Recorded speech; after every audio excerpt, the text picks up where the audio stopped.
Young and the Restless fans, hopefully you're having a wonderful Hump Day Wednesday. We're made it to the middle of the week. We still got more drama in Genoa City. I'm going to give you a few highlights and then we'll unpack everything.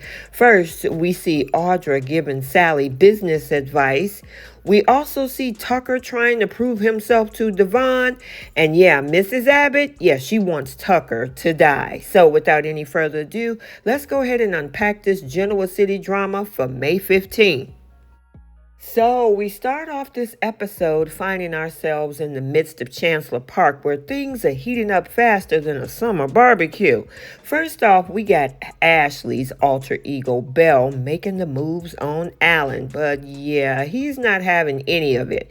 Alan's all like, sorry, Belle, but I just can't do this Parisian romance thing. And Belle is left reeling like she's been hit by a ton of bricks. Poor girl, she just can't catch a break in this alter ego. Meanwhile, over at Chancellor Winters, we got Lily on the hunt for Billy, but all she finds is Esther, who is as clueless about Billy's whereabouts as a goldfish at a chess tournament. Now, Lily's stress levels are through the roof as she tries to unravel the mystery of Billy's disappearance. But then Nate shows up there to offer some moral support and a shoulder to freak out on. And just when things couldn't get crazier, she finds out that Billy is making a tour around the Chancellor Winter offices to try to introduce himself as the new person in place of Jill. And yeah, Lily, she's not happy about it. So remember, Devon stopped Audra and Tucker by the stairs at the athletic club and ask if they can talk. Now, Audra interjects that if he's going to rage at him, yeah, you can forget it. Tucker sighs and Devon thinks, I think this is up to my dad. Now, Tucker wants to hear his son out, so she gives them some privacy to go pack for their trip. Father and son duo take seats on the sofa, and Tucker tells his son about the trip to Paris for business and pleasure. Now, he wonders if his son would be upset if he never returned. Now, Devon, yeah, he said, I ain't got time for tests. He asked what is his original plan that he was going to use to get Jill out of Chancellor Winters. Now, they talk about the threat on the inside, and Tucker quickly deduces that Billy is trying to take over and Devon wants him out. And Devon agreed. Tucker will help, but Devon only wants information. Nothing has changed between them. You know what, Devon? You're trying to use this man when it's convenient for you. If I was Tucker, I would tell you to kick rocks. However, Tucker disagrees and Devon jumps up and tries to leave. Tucker wants to prove himself to his son that he's changed. Devon said, okay, then prove it. But they're not for exchanging favors. Okay, you want something from him, but he can't ask you for anything. Make that make sense, Devon. So Devon, yeah, he wants leverage over Jill. Now, Tucker wishes that he had a silver bullet to take down Jill and Billy, but there was no specific plan. Now, Devon was surprised. Tucker says, look, I just wing it. And he admits and asks, what's going on? Now, Devon says, yeah, well, we just got some business issues. Now, Tucker's sorry that he can't help and feels that he's letting Devon down. Devon called it a long shot, but he'll find another angle. Tucker realizes that he has an idea. He can take actions, but Devon, yeah, he don't want him to. It'll be a long-term game, but not a quick fix. He'll get rid of Billy, and Jill is going to be pissed. Now, if she learns that Devon had anything to do with it, she will be out for blood. Now, Devon worries that she'll find out, but Tucker says, look, make a public show of including Billy. Devon worries it's a little bit too messy and says thank you, and then he takes off. Vaughn now strolls into Chancellor Winters and tells them that he was out trying to find a solution to the Billy problem, but it didn't work out. She had the nerve to get mad about his whereabouts and how, it wasn't more important than what we were trying to do here. Devon, you two are imploding right now. Now, Nate fills him in on Billy's whereabouts, and Devon was like, you know what? That's good. Now, of course, Lily disagreed.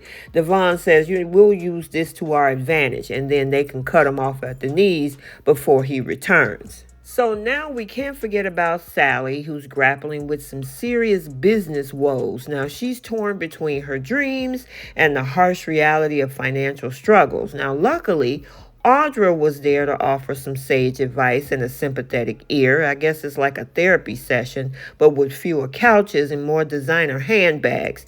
Audra also brought up the fact that she had this dream of being a great artist. She even still has some of her art pieces, but she realized that the business world is where she should be and should never give up. And she's telling Sally to do the same. So now Belle arrives home at the Abbott house, and Mrs. Abbott tells her that her plan didn't work and she wants her to hand over the reins to her. Belle will not give up on love, thinking that it will be a fix for Ashley. Tracy now appears, asking who she talking to. She said, myself. Is that a crime? Now, of course, she had that southern accent firmly in place. Now, Tracy doesn't say anything about the accent. When she asked about Alan, oh yeah, she upset Belle. Now, she thinks Tracy wants to know if Alan fixed her because, God forbid, Ashley have any feelings or emotions. The family got uncomfortable and finds Ashley too much to handle, according to her. Now, Tracy listens to her sister talk about herself in the third person and says nobody thinks that way about you. Now, Belle insists that she's accepted them, so why can't they accept her? Alan now arrives and Tracy takes off to a meeting with the publisher. Belle gets a little frisky and Alan says that, look, I'm just here as a friend. As he's talking, Mrs. Abbott starts telling Belle that she overplayed her hand and that they're all onto her and had her shot and she blew it. It's Mrs. Abbott's turn. Now Ashley clutches her hair. I don't want to hear this. Alan asks, are you okay? And then she transitioned into Mrs. Abbott and assures that, oh, she's fine. She had a lot going on and don't want to discuss it. It's boring and exhausting, and he's exhausting. Maybe their friendship has run its course. She grabs her bag. He asks where she's going, and she doesn't need to be rescued, and she runs away. And then Tracy returns, hearing the door slam.